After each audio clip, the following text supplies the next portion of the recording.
One. All right, cool. Because that way, like I said, I will upload the video to YouTube if I do this correctly. Um, and then that way, for those who could not come because of the changed times, or if you want to go back and look at something she said. Mm. Oh, okay, but I thought I stopped that. Okay,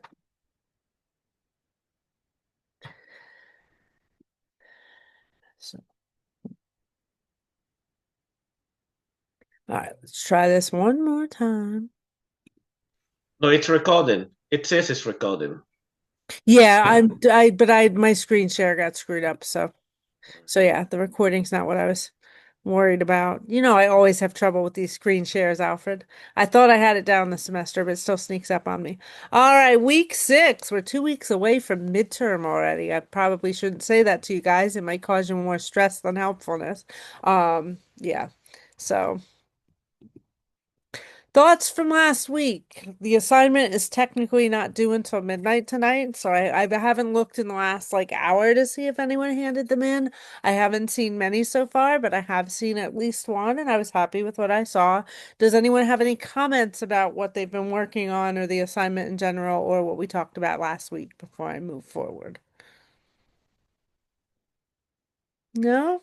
All right, seeing none. This week we're going to talk about book interiors. You had two articles, both of them are relatively short and light, that talked about interior book design and kind of tips for getting that done. And on both of those sites, 99 Designs and ingramspark.com, you can actually spiral off into similar topics and go down a rabbit hole if you so desire. I noticed when I was reading this week's reading that Ingram Spark does have little mini courses. They say they take an hour, but it's actually just kind of a page and you can read it. And then there's like a 2 question quiz and you can go on to the next one.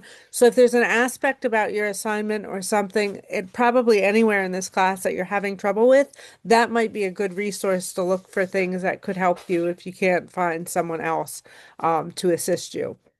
So we're going to talk a little bit about Atticus and Vellum, a little bit about InDesign, not a whole lot though, because I'm assuming most of you are going to be using either Canva, Google Docs, Microsoft Office, or if you're a Mac user, you might even be using Pages to lay out your interior project. So we're going to talk a little bit about some terms of that revolve around layout, folios, page numbers, gutters, margins, widows, orphans, rivers, valleys, and we're going to talk a little bit about type, serif versus sans serif, accessibility for people with dyslexia, and the pre-flight process, which isn't nearly as important as it used to be.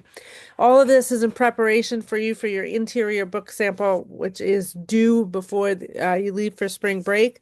But like I've mentioned, if you have classwork piling up and you want to wait till after spring break to hand that is fine. But I would prefer if you did drop me an email and say, hey, I haven't forgotten about the assignment. I'm just going to hand it in after break because that will stop me from looking at for it neurotically every day because I do sit here and look every like all the time to see if anybody has handed in work. Um, One of the things that I'm asking you to look at for your discussion forum is you can think about what method you would use to format your book. If you would hire someone for this particular job, why or why not? Keston did a really great job on the discussion board of talking about use of Fiverr. So I recommend that all of you kind of take a look at that. That has some good insights about why Keston did the project the way they chose to. So, all right. So, in preparation for this book interior assignment, we've actually already prepared some of this and to get to this point. So in the beginning, when I did that class, that made all of your heads spin because I went through like all of Joanna Penn's book in like one big chunk. This is an assignment where if you need extra help, you can go back and look at that book and see what she recommends. I kind of flipped through it quickly and didn't feel reason to kind of break it out more, but that she can offer guidance and places to turn online. We've also talked about the important vocabulary about parts of the book, and you're going to hear some of that again today. We talked about editing because, of course, if you were really going to edit the put a book together, you were going to have it nice and edited and tight before you get to the point of layout. Because once you put it in layout, anything you change is going to make everything move around. So that's why I get really irritated with authors when I send them a Word document or a Google Doc, because it's often a Google Doc so I can share it and then see them working on it. Um, And I say, okay, make all the changes you need to make, approve all the edits, whatever. And then they do that. And then I look at it and I go through and I make sure it's ready and I send it to design. And once it goes to design, my Gail uses InDesign. I don't have InDesign on my computer. So once she gets that part of the process, I can no longer touch the file without making her help me. And I don't want to waste her time. So if someone even moves just a word or two words and says, hey, can you delete this? Because I don't want this preposition here anymore. That might shift that line, and then the other stuff comes up, and it could even change a paragraph and make a paragraph shorter. And then you get to the bottom of the page, and there could be that it splits the paragraph weirdly, and now you got a whole paragraph that either has to go to the next page or the previous page. Hyphenation can do this as well. I don't talk a lot about hyphenation today, but if I remember, I will add that to my discussion of things to look for. You worked on your own cover design. So this is going to be similar to the cover design project that you're going to do certain tasks just to see if you have a knack for it or if it makes you crazy. And you've also researched professionals. So now if you find out that you don't ever want to do this again, you know who to ask to do it for you. So, all right, your assignment. I'm going to talk about the assignment now because then as we go through this today, you'll have it in mind and understand what we're talking about.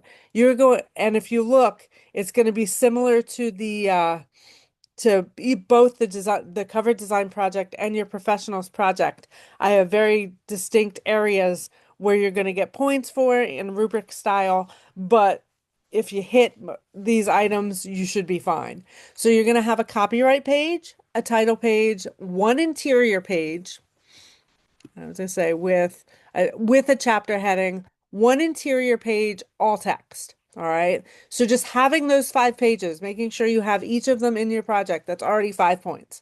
You can use real text from your work. You can use real text from outside of copyright. That the oh, why is the word blanking out on me? When things revert to the public domain, yeah. So if you use a public domain work, you could use text from a real book, or you can use dummy text. So if you are a designer or have experience with design, they often import Latin text or and just use the Latin words. So you can do that as well.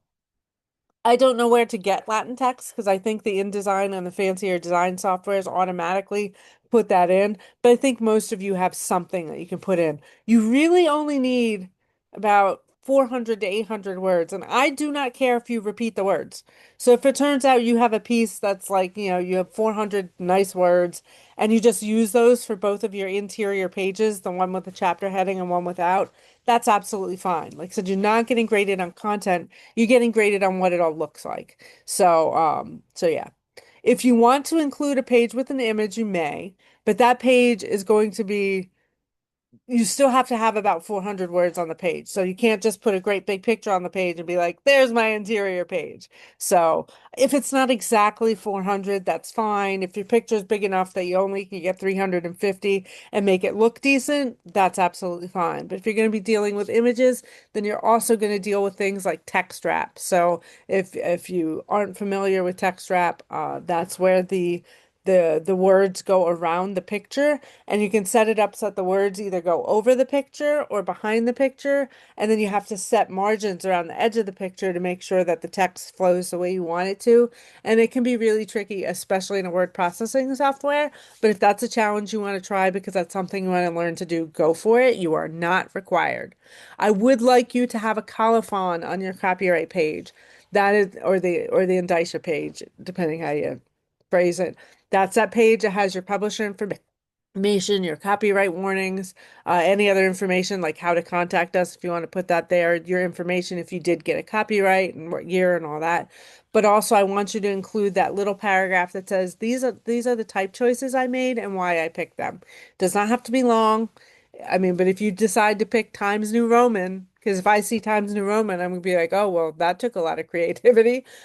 I'd like you to say, no, I know Times New Roman is used for everything, but I really think for my work book it works because just so I know you made conscious choices and didn't just take default fonts off of things. So the remaining points of your project, you're going to get 5 points for your design choices. How do your design decisions impact the project as a whole? If you're doing a fantasy novel, you might want a serif font That is a little fancier than a typical serif font. If you're doing a fantasy novel, I say you definitely don't want to lay it up with sans serif because that would be really boring type for a fantasy novel. But things like that. Your headings, like if you are doing the fantasy novel example, it's funny because I've told you that I don't like fantasy, but yet it's the thing I come to for examples all the time. If you're going to put your header, or you're going to have like a little image next to it or whatever, yeah, things like that. Completeness. Do all your pages have the necessary parts of a typical page? Does it have the page number? Does it have the folio line? All of that kind of stuff. And did you do all the things that I asked for in this? You have to have the copyright, the title page, all of that. Technicalities. Now this is where it gets a little more complicated. Did the students leave appropriate gutters and margins? Are there widows and orphans or rivers and valleys? Are indents in spacing between paragraphs, folio lines, and page numbers all consistent? So from your interior page that has a heading and your interior page that's just text, do they have similar qualities? Did you do the same thing on both of those pages? And then, of course, the finished product, how does it all look together? Because obviously, if you use different fonts and different pages, it's going to look like a little mishmash. So that is what the assignment's about. Again, remember, this is a 25-point assignment.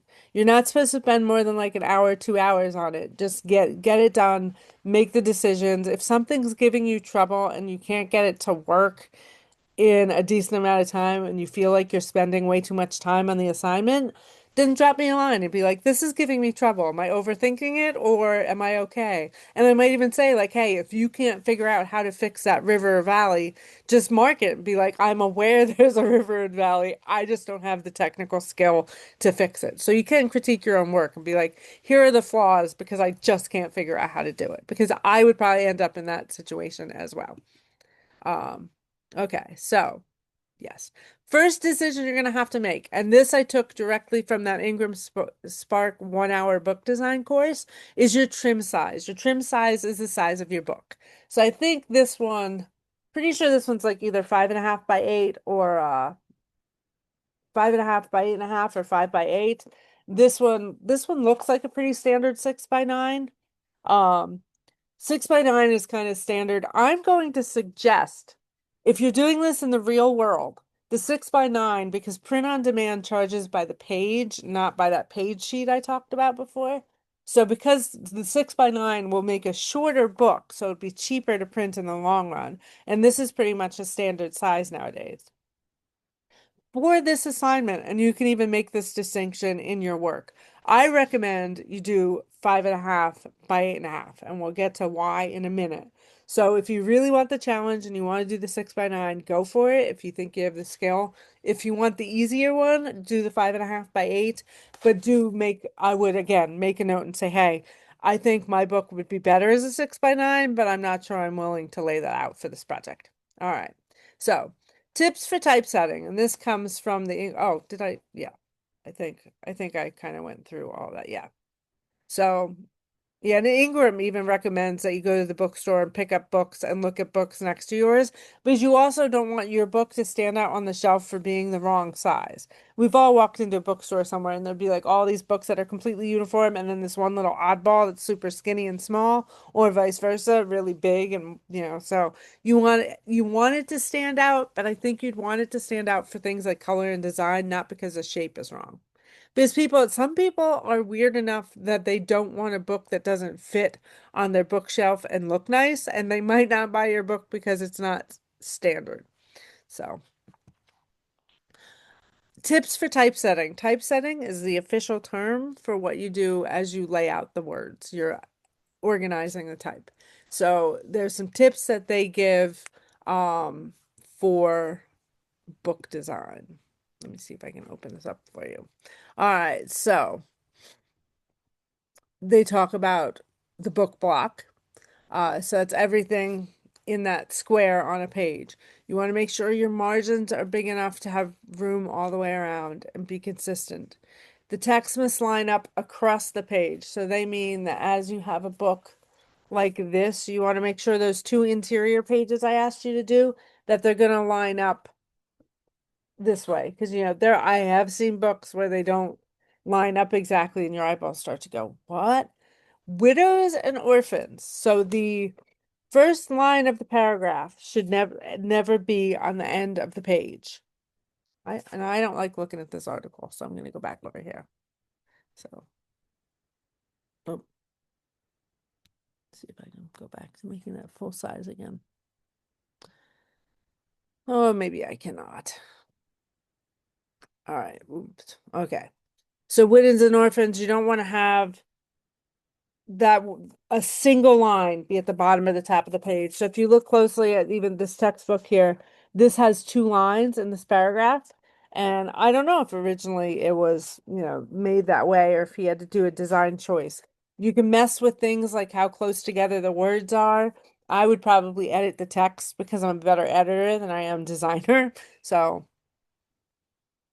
um, if you have always when you're working, if you're working in a word processing software, especially turn on your invisibles. Those are the little characters that you can see in the spaces and the hard returns and stuff. Um, I can actually show you because I have mine on right now. And I don't think I'm gonna have to stop for a second and change the type of screen share I'm doing. All right, so.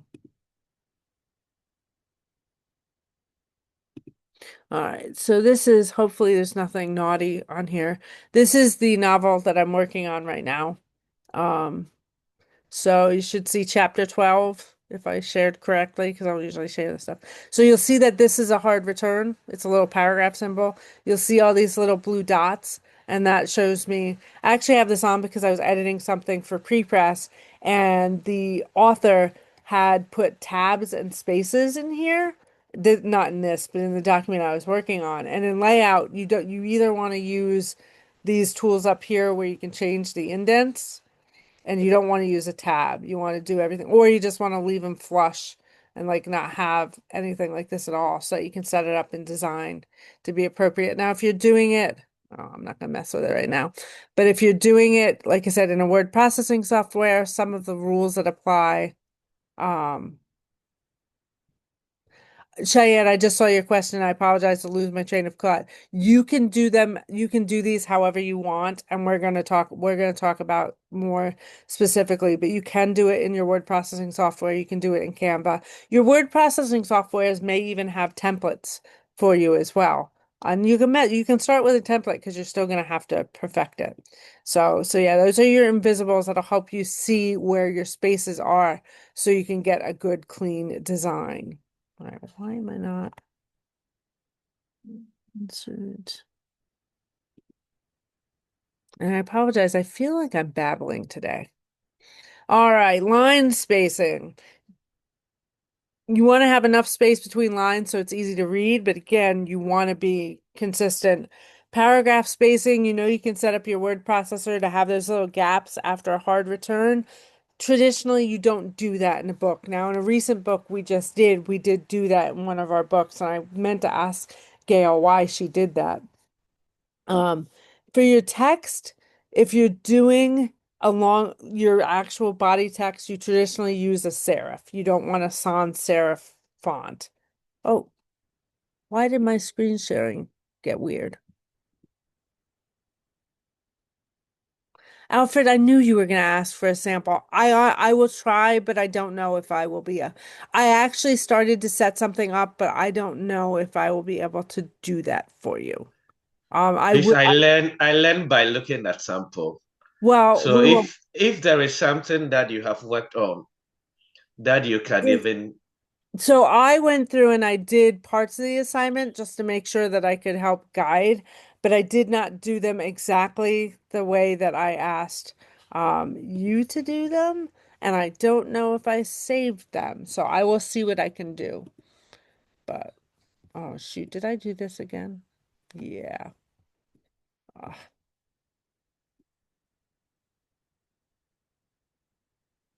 nope, that's not the one either. Where's my freaking window?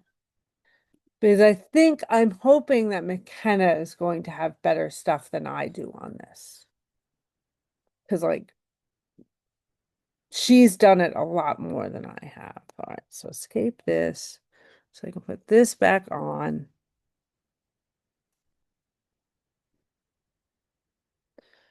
All right. It's, just to double check, 'cause I came in like 4 or 5 minutes late. Sorry about that. Yeah, Got no, you're fine. jumbled. When you said like stuff about dummy text or it could be good text, like do you mean we're more prioritizing just the look of it? It doesn't have to be like our Yes. best work. Nope. I'm not reading the words at all. Okay. So if you do have a project that you're considering doing in the future and you want to use it because it's your project and you want the practice, go for it. But if you, and I, like I said, I don't care if the same 400 words, you use it for every page of the book. Because like I said, you only have those couple of pages. And then, so to get back to our fonts, we talked about serifs for long blocks of text, and then you're going to want the plainer type for headings. All right. So also there's some tips for typesetting on Ingram Spark that talks about the proper types of dashes. And I thought this was a nice little summary, so I included it in the slideshows here. Hyphens, M dashes, which are the long ones, and then there is an N dash, which is usually used to donate duration. So often, like when numbers are involved. I had never heard this word stacks term before of avoid ending or beginning three consecutive lines with the same words. So that was a new one for me. Some more interior bleed. This is again from this little book course thing.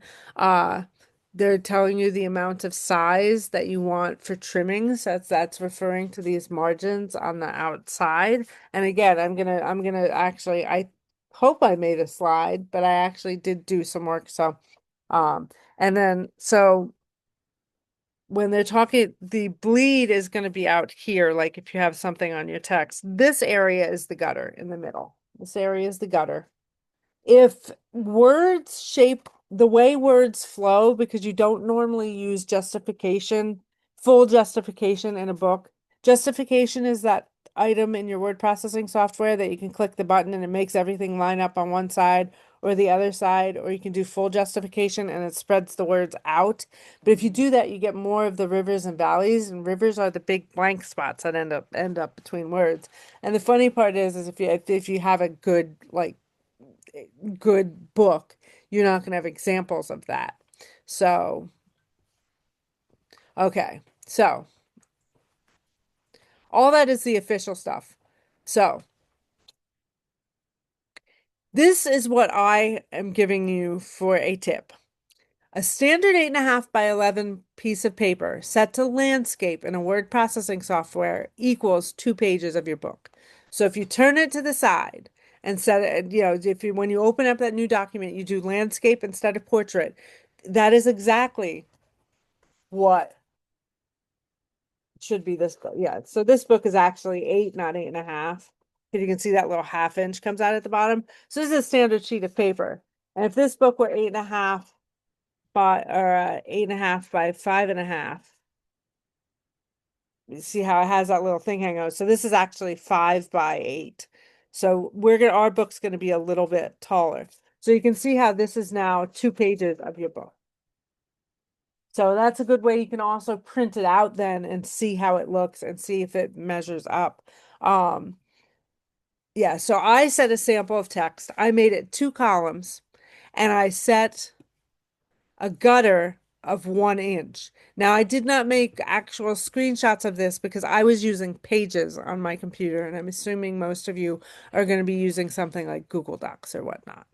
So that can be your starting point to have those 2 columns each page. Now, I also know someone who sets up things in landscape, and I don't know how she does it. I think she does it in Google Docs, but she does poetry and she manages to like do the 6 by 9 having 2 pages, and I can't even imagine how she achieves that. Um, but so that's why I'm suggesting if you want to make it a little easier on yourself, the 5.5 by 8 is easy.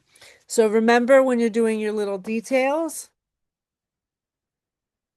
this book, is this the one where everything's centered? Yeah. So he centers his folio line. So on this side, he has the title, and on this side, he has his name. And then your page numbers are going to be opposite, remember. So And you can do these left and right too, or you can just do them centered like this. Whether or not you do them the same or different, um, like he did is totally up to you. Widows and orphans are those little bits on the end, and the rivers and valleys are like the gaps in between words. And if you have to hyphenate a word, meaning a word goes down to the next line, you always want to try and break either at a double letter or a syllable. So a word like invisible, it would be either after the IN hyphen or after the VIS hyphen, because you don't want to break syllables. And if there is like the word accessibility that's on screen right now, if we had to break that one up, probably the perfect spot to do it would be right here because we have this double S. So most of your software will do this stuff automatically, and you just need to double check it, even in a basic word processing software. If you're interested in typefaces that are dyslexia friendly, this one is Lexi Readable. It's actually based on Comic Sans, which kind of cracks me up because Gail hates Comic Sans. But you'll see like the back of the book, it's easier to see if I can actually show it to you. Um, So here's a D. If you can all see that D, it's completely closed, the lowercase d. And somewhere here there is a B. That's a capital. Here, book. So down here it says book. Let me get it. And you see how the B has a little bit of a gap at the top? There's a little gap so that the B and the D look more different. They do the same with P and G as well. So P down here has a gap in it and the G is fully closed. Which I was going to say the G's in here as well. Yeah, so asking, you can see that the G is fully closed. This, I believe, is a free typeface. So if that's something you're interested in, you can look into that. There's also Open Dyslexic, which is a pretty popular one. That one weights all the letters with more like these really thick weights. I don't know how else to describe it. And I did want to take a minute and talk about pre-flight because back in the day before PDFs, when you were doing something like this, you'd have to take all the pictures, all the typefaces, um, all the various appendices, like if you had other stuff you're attaching in there, anything that you'd place in your document to make it look the way it looked, you'd have to package in a pre-flight way so that the software would attach everything and then you send that huge file off to the printer.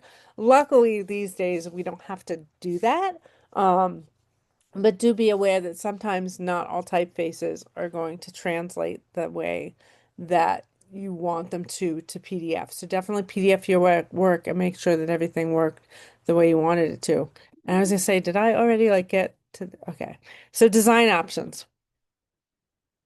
The popular independent author options, as Gail mentioned, are Atticus and Vellum. Atticus is for, I guess now it's for PC or Mac. It used to just be PC. And Vellum is for Mac only. Both of them are inexpensive. So again, if this is something you're really legitimately interested in, you can look into those. InDesign is, of course, the pro option, and there is a student version of InDesign. There is the computer lab on campus that has Adobe on in Communications Hall in Bethlehem main campus. There is, you can access InDesign there.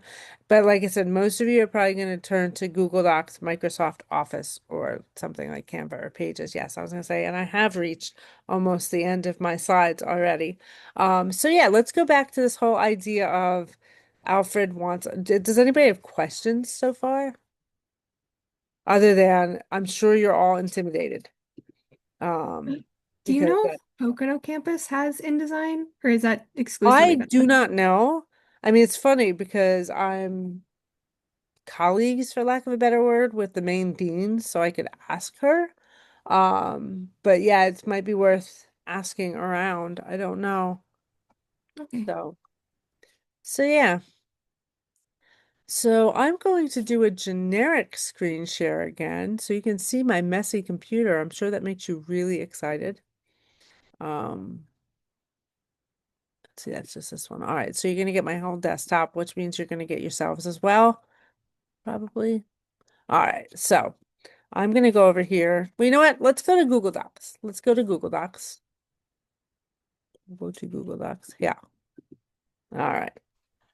That would be great because that is what I intend to use. Well, I figured that's one I know you all have access to. And what's nice about Google Docs, and don't make me regret saying this, but what's now I'm not used to doing things while where's my little where's my little doodad? Is it under my there it is. All right. So let's drive.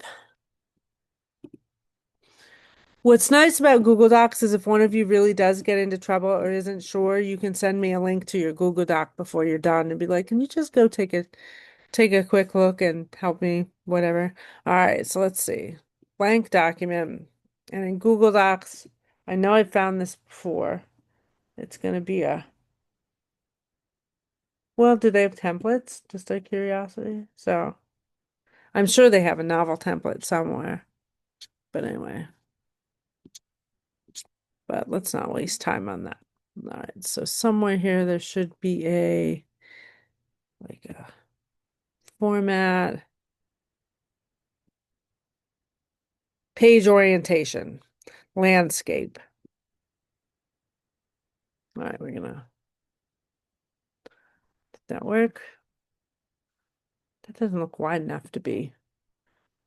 That still looks like it's all right. It says it's landscape. I don't believe them, but all I right. think you have to scroll to the side. Or oh, Yeah. yeah, that doesn't look very landscapey. Actually, yeah, it says 10. Yeah, and looking at the ruler, it does say 10. So, and then if I look here at view, do they have any invisibles? Well, I think they might automatically be. All right, let's see what happens. Okay, so let's see. That's not what I want.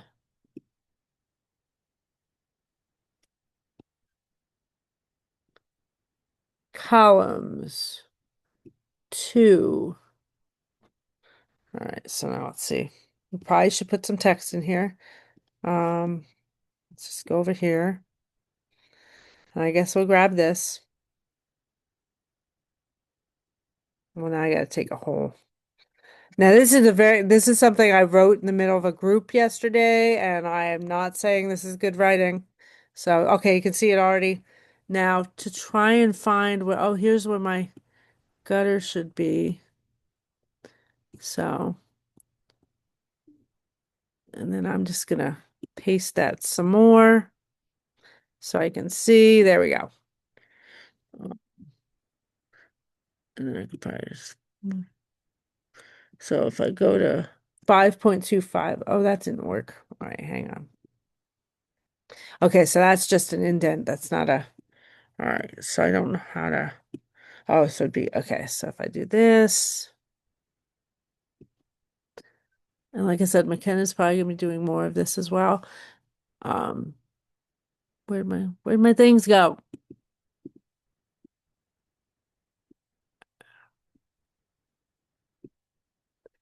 And okay, so that's how I got it all. So I wanted it five. All right, but I want the whole page. So the bad side about this is you can tell that if I move anything down here, that it's gonna where the changes I'm making end. So you can see that I already took, and then if I move this back in here, I'll get my indent. So again, I'm not being super duper meticulous. And actually we will playing with interiors. All right, share.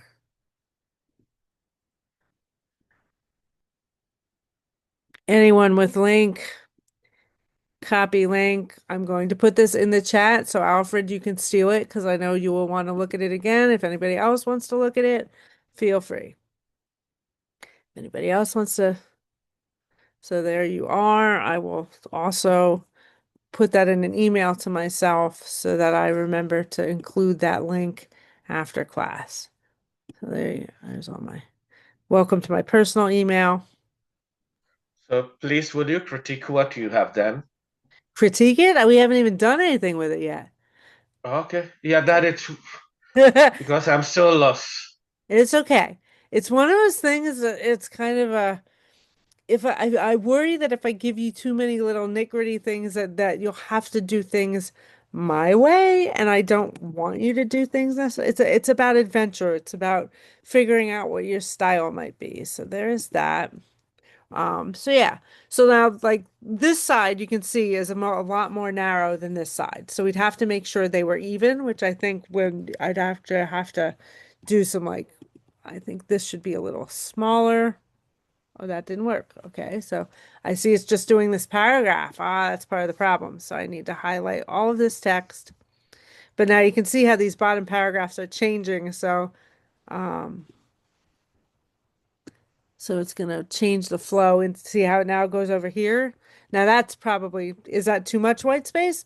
I'm not sure.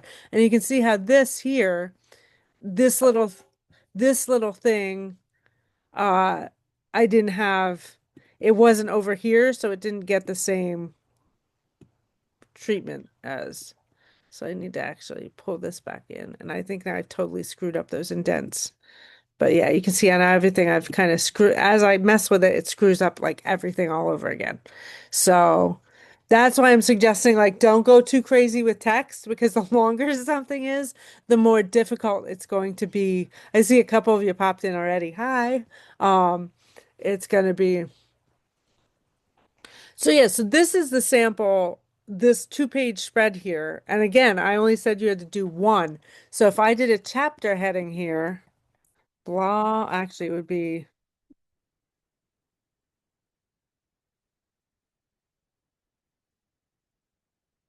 this isn't probably what I'd actually call it, but, and let's say we do, all right, and see, of course, and because just for, I mean, I probably wouldn't ever really use this one. And I don't think I'd use it bold because that's tacky looking. And of course, it's going to be bigger. So let's say I want to underline it. Yeah, that's a really horrible design choice, but I literally want it to look as weird as possible just to make it a little more uh, compelling as an example. I would hope that you do something better. So you can see like this side isn't looking too bad, although since I did the dickering around, and I don't know why this is highlighted over here. And I think once you get it done, if things work correctly, if I insert a section, oh, a column break here, haha, look at that. So that should keep the column from moving on me, so it won't move the text around, like no matter.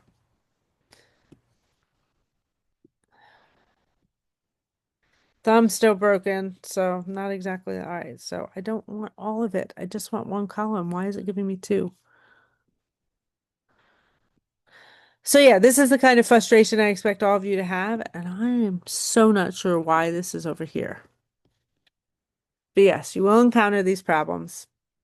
But again, I don't expect you to correct them all.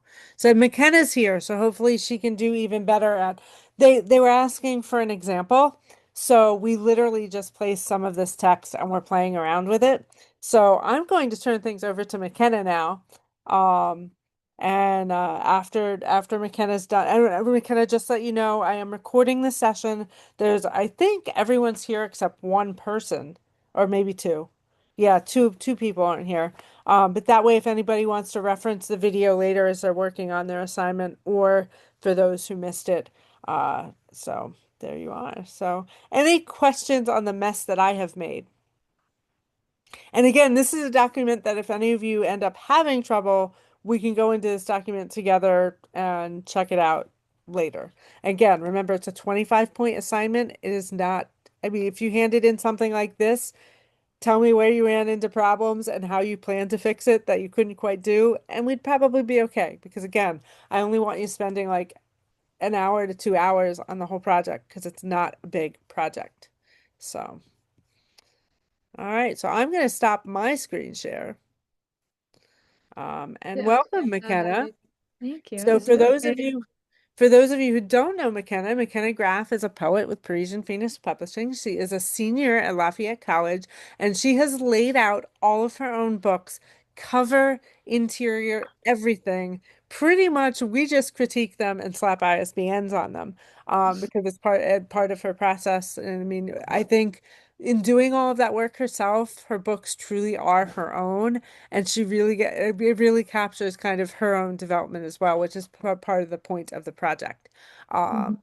but yeah, so she's working on her final poetry book in a series right now, and she's going to talk a little bit about her process and give you some guidance, hopefully, that coupled with what we've discussed already can get you set up for this project. So, McKenna? Thank you. Is it okay if I go ahead and share my screen? Do you Should think be. that? I think I set it up so you should be able to do that. Perfect. Okay, I have a horrible amount of tabs open, so I'm going to um, mute myself so that it's less mhm. distraction in from my end. So if you need something, it will take me a second to be back. And of course, class, as always, if you have questions, feel free to post them to the chat or jump in because we are not. Yes, that sounds perfect. So I have a bit of a little presentation prepared, and I just pulled up a bunch of links of stuff that I normally work from, but I don't know everything. I definitely know specifically the poetry world, but I'm happy to answer any questions to the best of my ability. So yeah, feel free to throw in any questions or just ask them at the end. But I have like a general presentation of everything that I do. I'm just going to focus on the layout and editing part of it. But like Angel said, I am McKenna Graf. My Instagram page is McKenna Graf Writes, so I kind of go by that as like my brand name. I'm a poet, I'm a filmmaker, and very interested in artistic community and community in general. So Angel was talking about this collection that I have where I'm trying to publish 4 books in 4 years. So that makes it very important that I have systems in place in order to figure out my layout and editing. Otherwise, it will all crumble. So Angel has witnessed that, and these are the kind of systems that I've put in place. The first ones being kind of broad, really sticking to that time management. And when that doesn't work, like being able to plan ahead so that even if I can't manage my time super well right now, then I know the time later when I can do that. So that's like a broad stroke of artistic practice that's related to layout, but I'm just gonna skip ahead to this slide and I can go backwards if anybody would like me to and if I'm going too fast. But this slide and the slide after that is kind of what's most important from this presentation. So again, these are kind of broad strokes, but just when I was thinking about what to say today, they were things that I was specifically thinking about in what I do. The first one was just finding the platform that works for you. I think you guys have already talked about that a little bit or are going to talk about it. I first started working with a platform called Reedsy, which was interesting for editing support when I was doing my first self-published poetry book. But when it came to using it as like layout software, I had a hard time figuring out how to set it up for poetry. So it seemed pretty intuitive if you were trying to write a novel, and less so to write a poetry collection, which this is all already hard enough, so I was like, I'm just not gonna do this anymore.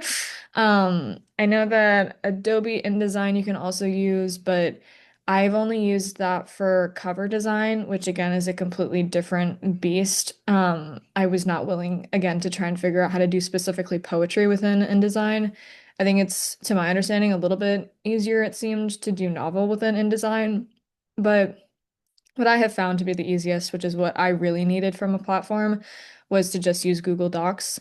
The most important thing that I do in using Google Docs, though, is changing this page setup. So not only is it in portrait, obviously, well, I guess not obviously, but for these purposes, it would be portrait, but the margin sizes are going to be different. So you always want to change them to 0.5, 0.5, and 0.75, 0.75. I'm pretty Okay, I'm sure. going to pause you for a second, McKenna, Hmm. because you bring up a really good point that I didn't even think of. So I Hmm. had given advice that one way to do it was to turn things landscape, and we were going to do a 5.5 by 8 book, so that then they had 2 columns and they could do it that way. But Hmm. it didn't even occur to me that you could just change the master page setup. Hmm. So that definitely you could do any size you want then, guys, if you find, and this is why I wanted her to speak and I didn't want to get too in depth because I figured she'd Hmm. have better advice than I do. So, Well, yes, seems like there's many different ways to do it, but this is the one that has been easiest for me. I actually found it from a Instagram reel that I was watching where somebody was like, these are all the things that I remember to do. So that was super helpful. But yeah, finding the right platform that works for you and can do things like this that are somewhat easy to find or at least understand how to do, I think is really critical because so much of the other work is pretty hard or just emotionally taxing sometimes. The other image that I have on here is setting up a table of contents for yourself. I think especially with a novel, you're going to want to have a table of contents. I don't know, it's sort of popular within poetry, sometimes not. I used to do a lot of research about like things that I would definitely want to have in a book that I wrote because of things that I admired in other books. And I've always admired having the table of contents so I can find exactly where to go. With novels, I've only always enjoyed having title names to each of the chapters. I like to have playlists in the front, things like that. So Google Docs makes it pretty easy for you to set up a table of contents for yourself. I think again, if you go to insert, you can insert the table of contents there, and as long as the headings or the titles of your poems or the chapter names are like labeled as heading one or something, it will show up in the table of contents. So more on that, but definitely trying to figure out how to do the table of contents I find to be important. Speaking of table and content or table of contents, deciding the chronology and flow of your piece is going to be really important. Ideally, you figure it out before you put it into your giant manuscript, but sometimes that's not always the case. My last book with Angel, I did not have the flow or chronology set at all once I put it into the manuscript. It was extremely difficult trying to figure out the order that I wanted to put it in and what made sense to me. But this time around, I'm doing more so groups of poems rather than individual poems. So it's been a little bit easier to do that. But figuring out that is definitely part of the consideration when you're doing layout. That may not be as front of mind because you're just thinking logistically. Something that has always been a struggle for me is the page number setup. You can insert page numbers into Google Docs as well. This might be something that's easier to do on another platform like InDesign because you can, I think, specifically like mention that you're doing a novel or something. I can't speak as much to that because I haven't used it, but you do need page numbers. Those are helpful. But also you don't want to have the page numbers on like the intro pages with like the copyright page from what I remember, or obviously like on the front blank page that's supposed to be just a filler page. Like there should not be a page number visible on there, but I think it does still count in terms of how many pages you have. Which, if you get stuck on that, like if you get stuck on something like a page number that you can, so Mhm, what she's talking about is when you set up your page numbers to be consecutive, you can mhm, start them on a certain page. Like you can say, don't start on the first page, but it's hard to do section breaks so that the page numbers start at a different section. And if you get mhm, confused by that kind of stuff, the beauty of this project, because even if you were doing a full-length book and you really had trouble with something as intricate as that, you could mhm, always do the front matter that didn't have page numbers or had page numbers and Roman numerals and have them set up that way mhm, automatically, let's say. You could do a separate document with the same settings and then do mhm, Roman numeral things, PDF both of them and combine the PDFs for fine. mhm, So there's a lot of different ways to do things depending on your technology level and how you're mhm, comfortable working. I'd mhm, probably be much more comfortable using different documents and then connecting them together later because mhm, it's easier than trying to make the flow all once. And mhm, then like if you had a photo page, theoretically you could go into InDesign or Canva and do your photo page and bring that in and PDF it. mhm, So be creative. And like I said, this is mhm. a small assignment. You're not responsible for actually laying out an entire book. So, Mhm. Yeah, and I think that will make it easier because even if you start to struggle on like how to automate the page numbers, if it is a short amount of pages, you could just manually go in and put the page numbers. I did that once and that was painstakingly brutal. But it can be done. So, you can always look for the things that automate it, but I mean, you can also do things manual. It's not like that has no longer become an option. Other things to note, something that I am constantly a victim of, but is pretty Well, I guess it's not just uh for poetry, but you should not have a single line for an entire page.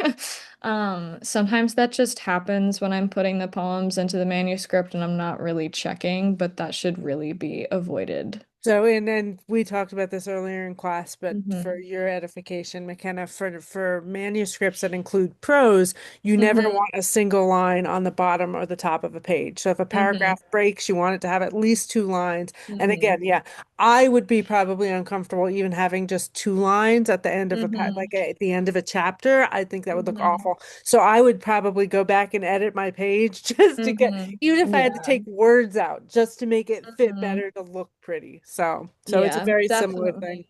Yeah, definitely echoing that of like changing the layout maybe, or I think sometimes I've changed the font size in a way that I felt comfortable with, but I think that's kind of up to people's discretion. But always a good thing to remember, good thing for me to say out loud and remember.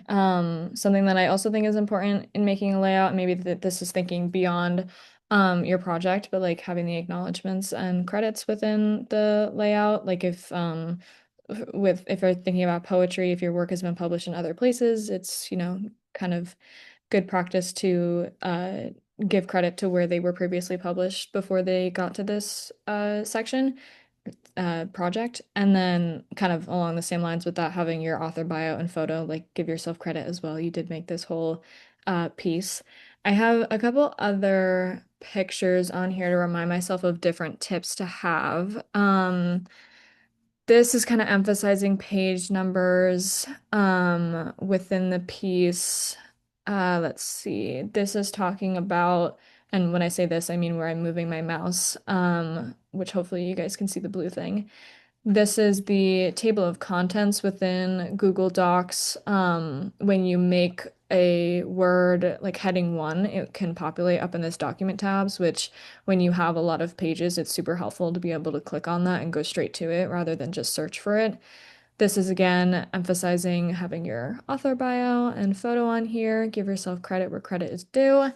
And then when thinking about workflow, I always make these, I've started calling them my manifesto documents where I plan everything and I have it broken up. This is also thinking pretty large scale, but I have it broken up into different months when I'm going to do certain things like review Angel's notes or start working on marketing and the book cover. Or like on this page down here, this is just thinking broadly about what this project means and how that's going to be reflected in the layout. Like you should have a pretty clear understanding of what this project means to you, what you hope it means to other people, and how you can find different ways to reflect that in the way the layout shows. Maybe it doesn't reflect in the layout at all, and the layout is just the way that the layout is, but sometimes you do want it to be reflected a little bit more, and then having this kind of abstract paragraph to go back to is super helpful. So these are the pictures that I have. The rest of these are kind of beyond the layout world, but I have a couple links that I was gonna show. While you call those up, I thought of another Mhm. possibility. Guys, if you do want to do like an author page or a different page that I did not make a requirement, you have my permission to swap out the title page or yeah, the Mhm. title page for a different type of page that I did not specifically assign. So if like you saw that author page or you want to do your acknowledgments or you want to practice a table of contents, I don't know. But if you'd rather do some, because the copyright page and the title page are kind of similar. So I thought the Mhm. title page would be the easiest page in the assignment. So I kind of, and if I would encourage you all to start with that one, might help you just decide your font choices and stuff like that. But if it turns out that you want to do something, like I don't know, a map, I don't know, whatever, like, but if there's a special page that, or if you want to try laying out a poem just for fun, then feel free to swap out that title page for a different page. Yeah, I always think that that's good practice. I'm trying to find the InDesign document where I did. Ah, here it is. It was in Adobe Express for some reason, which let's see. Okay, this is gonna drive me crazy. Let me see if I can log in really quickly, and if not, I'm gonna abandon it. Okay, I don't care. So that was just an example of when I was working on the cover in Adobe. I guess it was Adobe Express, not InDesign. But for the project that I'm currently working on, I'm obsessed with Canva. I just find it easier to work with, and I really am trying to make things as A lot seamless of as them did their cover possible. design. A lot of them did their cover design in Canva. Okay, good. So And I did I a sample cover design in Canva as well. So, Perfect. I actually commissioned, or the artist let me use their work for the piece for my cover. So this doesn't show as much of the behind the scenes that I was doing. However, I do think it's a good example of using a piece that is very busy and trying to figure out where to put the title. I had a very hard time figuring out where to put it, but just having different options and being able to look at them like side by side in this grid view is always super helpful. Ultimately, what I landed on was this version where you kind of have the title within the piece rather than trying to fight with it. This which is in general, you also, tend to put your titles tend to be kind of subdued in presentation anyway. Mhm. You never, Yeah. you never use a bold title. In her Hmm. last book, she has the title written on a napkin. Hmm. In her first Yeah. book, it was pretty much just a text cover and all of the title kind of overlapped, for lack of. Hmm. So, Yeah, I always like seeing the way that I can integrate it within the work. I don't know where that comes from, but that's kind of what I tried to do here, but this is also an example of me painfully trying to figure out making sure that when it goes to print, that like the spine is going to be good and we know where to put the QR code and the publisher logo is going to be here. Also noting like maybe this is also thinking beyond the project, but just for future reference, noting what other works that I've done and being able to mention those here, having a concise and informative back text are all things to consider as well. And you'll see I tried to have the photo bleed into the back page, both because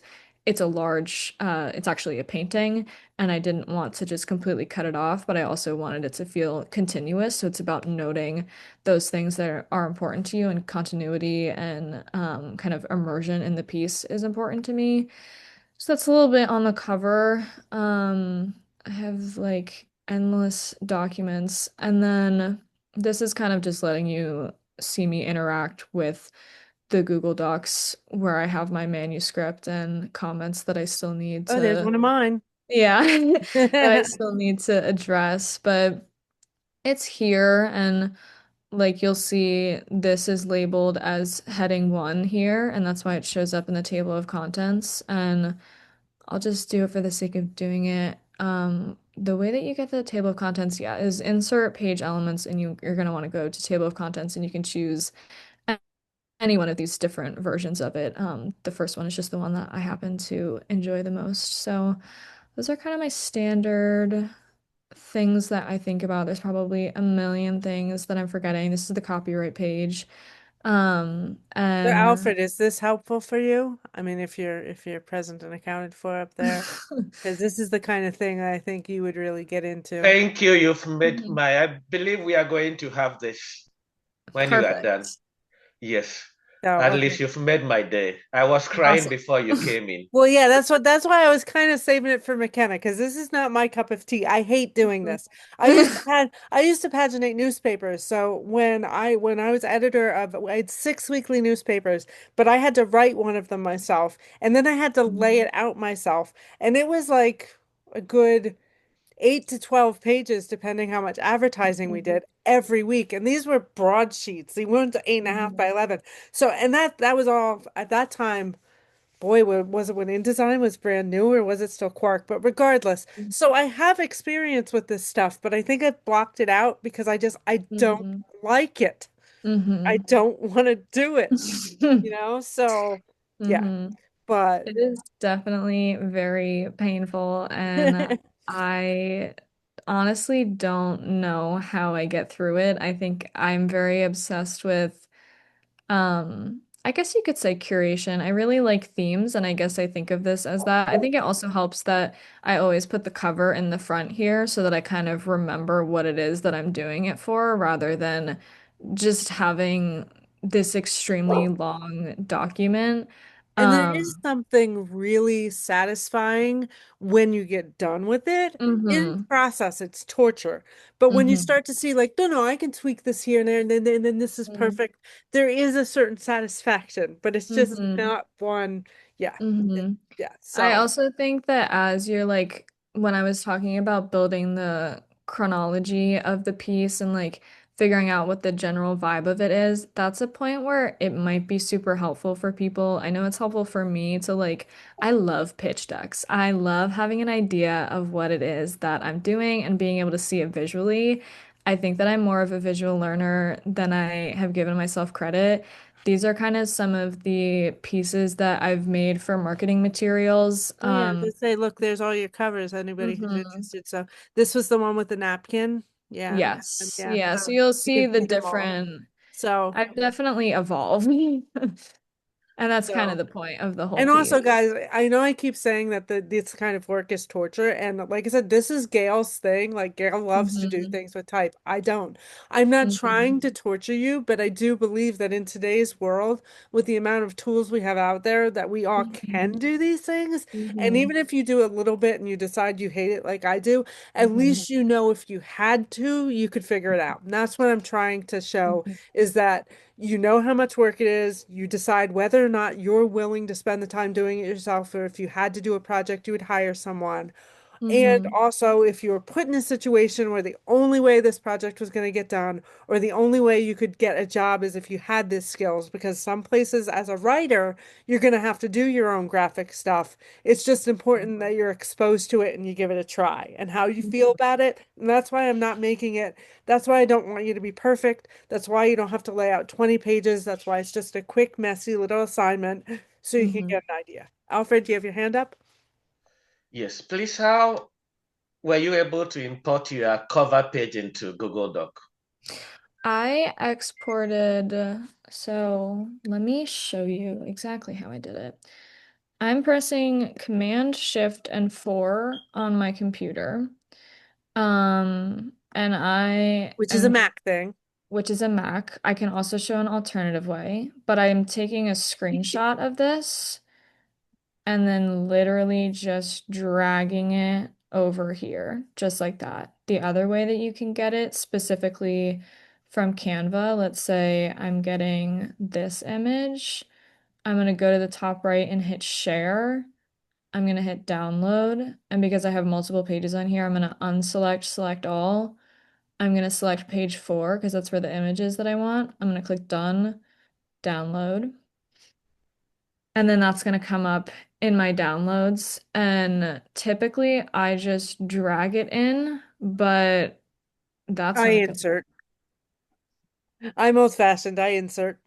You can also insert. So let me put it onto my document just for the sake of showing. So, well, that's a PDF. That's why it's not working. I have the image. Let's just delete it for now. But I can also insert it by going to insert image, upload from computer, and then just find it wherever you have it on your computer. So let's say I just have it there and then I put it here. So that's how I do it. There's no right or wrong way to do it. You could also, if you're using Google Docs, I think another way that you can do it is hit insert. You could also go to drawing, start a new drawing, and let's say you just want to do like a sketch of what you want. Like, I don't want that to be a scribble. So like let's say I'm just doing a scribble of what I want it to be, just as a placeholder, let's say. And then it would come up like that in Google Docs. And that's my new cover. Does that answer your question? It does. I have it in PDF, so I wanted to know how to do it. Yeah, I think if it's in PDF, you might need to change it to a JPEG or take a I was screenshot. gonna say, and you can also like there's been occasions where people send me weird files that I can't do anything with, and if I'm not Mhm. doing it for print, there's a UPS man outside. I apologize. If I'm not using it for print quality, I can email it to myself, open it on my phone, and do a screenshot on my phone and email it Yeah. back to myself. So, Yeah, and use the tools at your disposal. And if you have it as a PDF, I can try and show quickly. You can, at least on my computer, you can go to File, Export, and down here in Format, you just want to change it to JPEG, and then you can save it. And then now it'll be saved as a JPEG somewhere on my computer, which hopefully is helpful. And Um, honestly, if it came down to the point that you just couldn't figure out how to get the picture into the document, you could just send me the picture with the assignment and be like, I couldn't figure it out, but I want to use this picture. I mhm. mean, like I said, this is not an assignment where you're going to get docked points for all these little details. So, Mhm.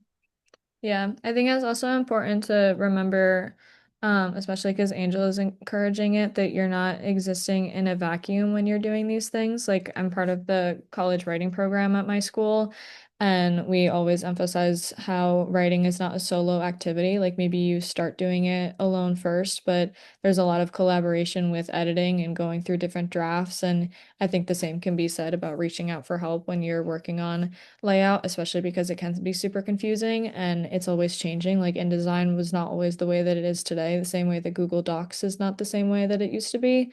So leaning on your peers or just some random person that you know that is either super tech savvy or watches a lot of TikTok and finds some weird stuff on Book Talk about things to do. Any range of that, I think it's important to lean on your community in that sense and know that you absolutely can do it and it's not a sign of weakness to ask for help and try and figure out what other people might see within your vision, which might just be me and my soapbox, but Angel said I could speak, so. one of my Gail taught me everything I know about design, and one Mhm. of my mottos or one of my flaws or one of my mantras was I always knew enough to get into trouble and not enough to get out. So there were Mm. many, many occasions, even as a professional laying out newspapers, that I'd be emailing Gail going, Gail, are you Mhm. home? Help me, Gail, because I had this tendency to corrupt my style sheets all the time. Like Mhm. the newspaper set up style sheets for us so that we just had to click the buttons to do things. And I would screw them up like, all the time. I'm like, I did it again. I corrupted the style Mhm. sheet. What do I do? Eventually, I did learn how to fix it, but I'm the type of person that I need to make a mistake a few times to really get it down. But yeah, Mhm. so, so that's the thing is like, this is about finding your strengths, your weaknesses, and your style. Like this is Mhm. about developing so that when you do a real project, if you do a real project, you're not starting from scratch with no experience whatsoever. Because even this little bit of poking around in this is going to at least give you an idea of where to start if you ever had a real project. And that might be Mhm. with someone else doing it. But Mhm. again, because like that's the worst part is starting and getting those first initial experiences. So. Mhm. Yeah, I also think it's important to know as much as you are able to acquire in terms of publishing books because there is always the possibility that people are gonna not do what you wanted or do something the complete opposite. And like if you're able to have the knowledge to express exactly what it is that you want in the way that you know it can be done, I think that is an example where knowledge is very powerful. I also think in terms of style, that also made me think about this kind of branding thing that I was talking about of like knowing what it is that you're creating before you create it, or even as you're creating it, but it's always nice to know that at least broadly before you start. One of the things that I also do is establish the font that I'm going to be using for the layout because that can make or break the exact way that it's going to look. For me, I think I have a little bit more freedom, or I've just decided that I have a little bit more freedom. I think with prose, obviously, if you use like Comic Sans, that's kind of an abrasive font to be using. But again, if that's the brand that you want to go for, that was a font that I used for a short story that I wrote with my friends in middle school, and that's what felt appropriate at the time. So that is also fair game. But right now I'm using Calibri, and that's kind of the vibe that I've gone with for this. And I have like the color vibe set up, black and white, even though it's not the same as the cover, it is kind of something that I've stuck with for the rest of it. So I've called myself a walking contradiction a lot recently, so you can exist that way. And I have a bit of a grunge vibe with it. But that's just with my examples. You guys are obviously free to do as you see fit, which I think is the sometimes overwhelming but also super exciting part. Yeah, I've acquired a lot of random tips along the way. Those are ones front of mind. I'm happy to answer any other questions or talk about anything else related to books and publishing. I can also stop sharing my screen. And if you are going, and if you do, because the project in the end is probably going to be PDF'd, I believe I put that in the instructions. If you are going to PDF your assignment in the end, feel free to include any of your initial ideas that didn't work out. Because if I see that could also influence, like, yeah, like I spent a lot of time on this idea and it just didn't work, so I did this instead, that's perfectly valid as well. So you don't have to toss that stuff out. I would love to see some of your development if that's something that you're Mhm. interested in sharing. I mean, if it just was such an abysmal failure that you don't want to admit it if it existed, that's fine too. But like I said, this is about finding what your book is going to look like. So more questions for McKenna? Now's the time, or not. So does it feel Sumi, a thank you little for less? coming to save me from my mess. I was going to mess I'm up, but happy to you've Yeah. come in and help. Well, saved see, me. now you can see why I wanted to move class that McKenna could do this because I could not do, because I do not have her experience doing this with books, so. It's been a journey. There's lots of different options. I just am a Google Docs person. I have tried the other ones and they just drive me crazy. To the point that I have not even gone past like the first page. But I also don't have a lot of patience, and it's knowing that about yourself. Like there are a million other things that I have much more time, much more fun focusing on. I would want the layout part to be a little bit more manageable because, like we've said, it's difficult, but I think that it's very exciting because you're molding the way that your book is going to look exactly. Like you have a lot of agency over that, which even if it's annoying, it's exciting. But same thing could be said about writing the piece itself. So, All right. Well, if we can hang out for a couple more minutes, but I do want to officially say that if you're done with this and you're confident and you can sign off at any time, your projects are due technically before spring break. But like I said, if you'd rather wait to, or even if you get to Friday of spring break and you're like, I really wanted to get this done, Professor, but I just couldn't do it. Can I have, that's fine. Like just so. If you'd rather do it over spring break, that's fine. But if you want to get all your work done before spring break so you can relax a little more, that's fine too. So that deadline is not set in stone. I just didn't want to be that professor that required an assignment be due right after spring break because that just feels rude. So their spring break is a week before yours. So hmm, I yeah. So wish. they Enjoy start it a for week before you me. too because they don't have Jan terms like you do. So so I yeah. have a very weird January term. Questions for McKenna. Because she's much more intimate with Google Docs than I am because I've never actually done it. But I will. I'm gonna try to use some of your tricks now. And also for McKenna's benefit, Gail and I have both purchased Vellum. I purchased it for her and for myself. Hmm. Because for novels, it produces beautiful books because I've seen a Hmm. lot of them. And they had a sale because it's normally $250 for life. And it was down to like 170 because they had a sale. And I was like, you know what? I'm going to buy it because if anything happens to Gail and I suddenly have to lay out novels in a hurry, I need to have something. And she was like, Mhm. well, I was thinking if I stop teaching, I can't afford Adobe anymore. So I was interested Mhm. in it. She said, I was interested in it because I need something if I can't get Adobe anymore. So I bought it for her. And she's been really excited about it and pleased with it for novels. And she's not sure about for nonfiction because she's like, Mhm. with pictures and stuff, it'd be too hard. But it's similar to Google Docs in the respect that anything that you do with your headings and style sheets, it translates into chapter breaks and stuff. And Hmm. she said she can lay out a novel now in a half an hour. Hmm. Now I need to Wow, that try is that one. great. So then again, if you're a PC user, Atticus does the same thing. But yeah, so I Mm. will be messing more with Vellum. The first novel we're doing with Vellum is going to be The Curse of Our Profound Disorder, which is coming out later this spring. Hmm. So that'll be the first one that we did using Vellum instead of traditional design software. Wow. So even in the professional world, we try new things sometimes. And it'll be nice because now Gail and I can send it back and forth. Like I can open it in Vellum and do edits directly without having to involve her. So, Hmm. I need to add that to my list now. All right. No questions? You all feel, I don't want to say you all feel confident, but you all feel better. You all feel like, yeah, maybe I can do this. And like I said, if you find out that you want to try a different page that wasn't part of the assignment, you can take that title page out and do a different page instead. I'm also happy to answer questions at another time if Angel wants to send my email to you guys. Like I know sometimes Okay, it might not I'll be include that. in the moment. Your Lafayette email or your Gmail? You could do the Lafayette email. Okay. Yeah. I would be happy to answer any other questions because I know some things just randomly come up, and even if I can't answer it, it's nice to just have someone else to ask. So, and again, you can Now also, I'm better confident that I can work on. yeah, good, Perfect. good, So thank good. you for coming in. Of Yeah. But course. I'm going to go through your presentation one more time. And once I go through, I believe I'll be able to do. I don't know about others, but thank you for coming.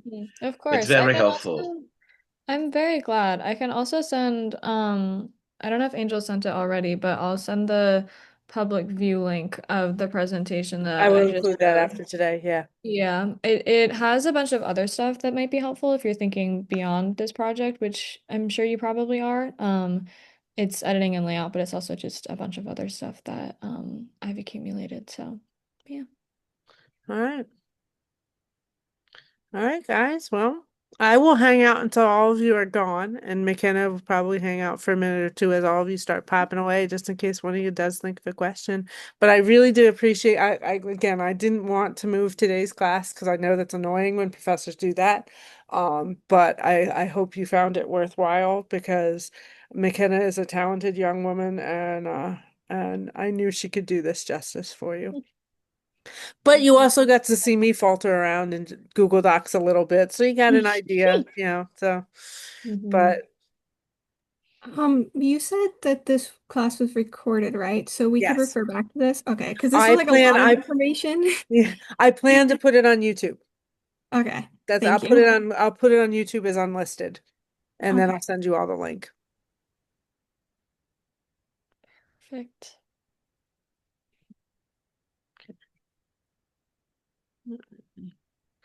Take this link. Thank you. Thank you.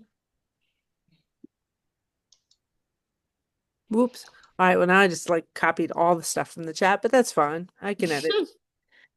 Yeah. Thank you, McKenna. I greatly Of appreciate it. course. I'm so glad it worked out. I appreciate you guys moving around so that I could come talk. Mm. Well, I had a feeling that you would be able to explain it very well. Good. Um, yeah. And yeah, because Alfred's always like, are you gonna do the assignment so we can see? And I'm like, I really don't want to. But I had to do a cover assignment for him, and I was like, ah, so Mhm. but I think McKenna will handle all your questions. Well, So that's yeah. good. I'm glad. And So hopefully I can use this for any other class that I end up talking to for you. And I saw that Allison got the publishing panel with the Keston, gateway. did you have a question as we start to ramble? I'm gonna stop recording now, by the way.